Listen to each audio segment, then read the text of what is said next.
പുരുഷവിരോധമാണ് പുരോഗമനമെന്ന് ചിന്തിക്കുന്ന ഒരു മനോഭാവം നമ്മുടെ നാട്ടിലുണ്ടെന്നും ആ മനോഭാവത്തിനെതിരെയാണ് ഓൾ കേരള മെൻസ് അസോസിയേഷന്റെ പോരാട്ടമെന്നും പുരുഷ കമ്മീഷൻ സാധ്യമാക്കാനുള്ള പ്രവർത്തനങ്ങൾ ഊർജിതമാക്കിക്കൊണ്ടിരിക്കുകയാണെന്നും രാഹുൽ ഈശ്വർ ഷാരോണിനെ കഷായം നൽകി കൊലപ്പെടുത്തിയ കേസിൽ പ്രതി ഗ്രീഷ്മയ്ക്ക് വധശിക്ഷ വിധിച്ച ജഡ്ജിക്ക് അഭിവാദ്യമർപ്പിച്ച് കട്ടൌട്ടിൽ പാലഭിഷേകം നടത്താനായി ആൾ കേരള മെൻസ് അസോസിയേഷൻ പ്രവർത്തകർ എത്തിയപ്പോൾ പോലീസ് തടയുകയും ജഡ്ജിയുടെ കട്ടൌട്ട് എടുത്തുകൊണ്ടു പോവുകയും പ്രവർത്തകർക്കെതിരെ കേസെടുക്കുകയും ചെയ്തത് അത്യന്തം അപലപനീയമാണെന്നും പ്രതിഷേധാർഹമാണെന്നും ഓരോ പുരുഷന്മാരുടെയും രക്ഷയ്ക്ക് വേണ്ടിയാണ് പുരുഷ കമ്മീഷൻ വേണമെന്ന് തങ്ങൾ ആവശ്യപ്പെടുന്നതെന്നും രാഹുൽ ഈശ്വർ.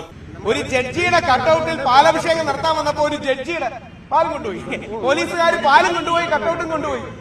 ഈ നാട്ടിലെ പുരുഷ വിരോധം തെളിയിക്കാൻ ഇതിനപ്പുറം ഒരു കാര്യം ആവശ്യമുണ്ടോ? ഞാൻ അതുകൊണ്ടാണ് പറയണത്, ഞങ്ങൾ പുരുഷ കമ്മീഷൻ വേണം തുടങ്ങി ഒരുപാട് കാര്യങ്ങൾ റേസ് ചെയ്തു. നിയമസഭയിൽ പോയി ശ്രീ എൽദോസ് MLA കണ്ടു. എൽദോസ് MLAക്ക് ഒരു ഡ്രാഫ്റ്റ് കൊടുത്തു. വനിതാ കമ്മീഷൻ പോലെ, യുവജന കമ്മീഷൻ പോലെ ഒരു പുരുഷ കമ്മീഷൻ വേണം എന്ന ഡ്രാഫ്റ്റ് കൊടുത്തു. പുരുഷൻ ഇവിടെ നിയമപരമായി യാതൊരു സംരക്ഷണവും ഇല്ല. പുരുഷൻ ഇവിടെ നിയമപരമായി യാതൊരു കാര്യവുമില്ല. ഇവരൊക്കെ കൊടുത്ത പല കംപ്ലൈന്റുകളും പോലീസ് ഗണിച്ചിട്ടില്ല. ഉമ്മൻചാണ്ടി സാറിനെ വേട്ടയാടിയ സരിതയ്ക്കെതിരെ പരാതി എടുക്കുന്നില്ല. പിന്നാണോ പുള്ളിയെ വേട്ടയാടിയ സ്ത്രീക്കെതിരെ അല്ലെങ്കിൽ പുള്ളിയെ വേട്ടയാടിയ ആൾക്കാർക്കെതിരെ പരാതി എടുക്കുന്നത്? ഇതാണ് നമ്മുടെ നാടിന്റെ അവസ്ഥ. പുരുഷവിരോധമാണ് പുരോഗമനം എന്ന് ചിന്തിക്കുന്ന ഒരു മനോഭാവം നമ്മുടെ നാട്ടിലുണ്ട്. ആ മനോഭാവത്തിനെതിരെയാണ് പോരാട്ടം. ആ മനോഭാവത്തിനെതിരെ ശക്തമായി നിലകൊള്ളാൻ കഴിയണം. ഓൾ കേരള മെൻസ് അസോസിയേഷൻ ഇന്ന് നടത്തുന്ന പ്രതിഷേധ പരിപാടി പോലീസ് തടഞ്ഞത് അത്യന്തം അപലപനീയമാണ്. എന്തിനാണ് ആഹ്ലാദപ്രകടനം? ഷാരോണിന് വേണ്ടിയുള്ള പ്രകടനമാണ്. കാര്യം ഷാരോൺ എന്ന വ്യക്തി നിങ്ങളെല്ലാം കണ്ടു കാണുന്നു. ഇതൊന്നും ഞങ്ങളുടെ വാക്കുകളല്ല കേട്ടോ, കോടതി വിധിന്യായത്തിൽ എഴുതി വെച്ച വാക്കുകളാണ്. മരണക്കിടക്കയിലും അവൻ ഗ്രീഷ്മയെ സ്നേഹിച്ചു, മരണക്കിടക്കയിലും അവൻ ഗ്രീഷ്മയെ തെള്ളിപ്പറയാൻ എഴുന്നില്ല. 11 ദിവസം വെള്ളം കിട്ടാതെ, 11 ദിവസം വെള്ളം കുടിക്കാനാവാതെ ശരീരത്തിന്റെ സമസ്ത ഭാഗങ്ങളും പൊടിഞ്ഞ് ആന്തരികവയവങ്ങൾ അഴുകി മരിച്ച ആ വ്യക്തി ഗതിയില്ലാതെ അവസാനം ഗ്രീഷ്മയ്ക്ക് ചെയ്യേണ്ടി വന്നതാണ്. ഇത് പറയുന്ന ഒരു ഹൈക്കോടതി ജഡ്ജിയാണ്.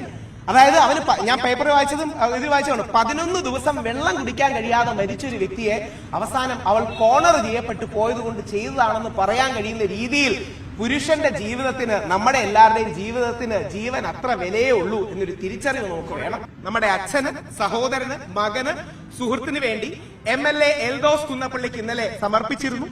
അതൊരു ഡ്രാഫ്റ്റ് പോലെ തന്നെ AKM അടക്കമുള്ള ദേശീയ തലത്തിൽ അടക്കമുള്ള സംഘടനകളുടെ സപ്പോർട്ടോടുകൂടിയാണ് സമർപ്പിച്ചത്.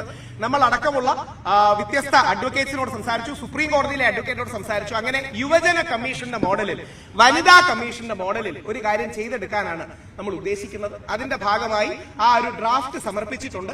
എൽദോസ് കുന്നപ്പള്ളി അദ്ദേഹം അതൊരു സ്വകാര്യ ബില്ലായി കൊണ്ടുവരും. അങ്ങനെയാണെങ്കിൽ ഇന്ത്യയിലെ ഫസ്റ്റ് ടൈം ആയിരിക്കും ആരെങ്കിലും ഒരാൾ ഗ്രീഷ്മയെ വേട്ടക്കാരി എന്ന് വിളിക്കുന്നത് കേട്ടോ.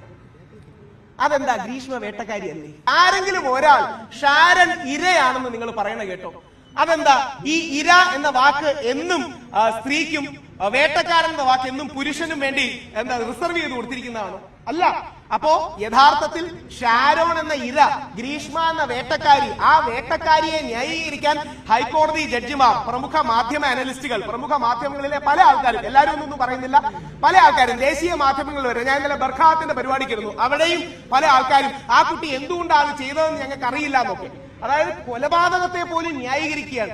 നേരെ തിരിച്ച്, അത് മാത്രമാണ്, നേരെ തിരിച്ചാണ് സംഭവിച്ചിരുന്നെങ്കിൽ ഷാരനെ ന്യായീകരിക്കുന്നതിന്റെ അടുത്തൂടെ ഇദ്ദേഹം പറയുകയാണെങ്കിൽ ഓൾറെഡി പുള്ളിക്കെതിരെ കേസുകൾ വലുതുണ്ട്, പുള്ളിയോ എന്നെയോ ഇദ്ദേഹത്തെയോ പിടിച്ചിടാൻ ഒരു മടി കാണിക്കും. അപ്പൊ ഈ ഇരട്ടത്താപ്പ് അവസാനിക്കണം. പുരുഷ കമ്മീഷന് എല്ലാവിധ സപ്പോർട്ടും നിങ്ങളുടെ ഭാഗത്തു നിന്ന് ഉണ്ടാവണമെന്ന് അഭ്യർത്ഥന. മലയാളം ടെലിവിഷൻ, കൊച്ചി. അക്കരയുടെ പൈതൃകം, ഇക്കരയുടെ കൗതുകം. അൽദാൻ അറേബ്യൻ ബേക്സ്. മനസ്സും വയറും ഒരുപോലെ നിറയ്ക്കാം. രുചികരവും ആരോഗ്യപ്രദവുമായ അൽദാൻ ലബനീസ് കുബൂസ് ഇപ്പോൾ കേരളത്തിൽ എവിടെയും ലഭ്യമാണ്. ഷുഗർകാർക്കായി ഷുഗർ ഫ്രീ ബ്രൗൺ കുബൂസും ലഭ്യമാണ്. കൂടാതെ bread, wheat bread, burger bun, സമൂൺ, chapati, parotta, cream bun, coconut bun, rusk, ഷവർമയ്ക്കായി ഉപയോഗിക്കുന്ന ചെറിയ ലബനീസ് കുബൂസും ഇപ്പോൾ മാർക്കറ്റിൽ ലഭ്യമാണ്.